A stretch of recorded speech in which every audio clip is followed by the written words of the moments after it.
السلام علیکم ورحمۃ اللہ وبرکاتہ۔ بسم اللہ الرحمن الرحیم۔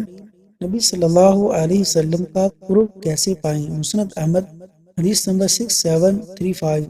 سیدنا عبداللہ بن عمر رضی اللہ عنہ بیان کرتے ہیں کہ رسول اللہ صلی اللہ علیہ وسلم نے ارشاد فرمایا، کیا میں تمہیں نہ بتاؤں کہ قیامت کے دن تم میں میرے نزدیک سب سے پسندیدہ اور مجھ سے سب سے زیادہ قریب کون ہوگا؟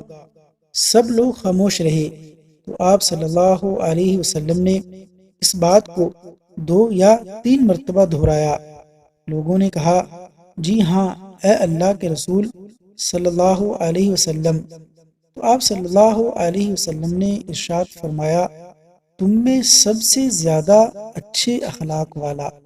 اللہ تبارک و تعالی ہمیں بہترین اور اعلیٰ اخلاق کا مالک بنائے، آمین یا رب العالمین۔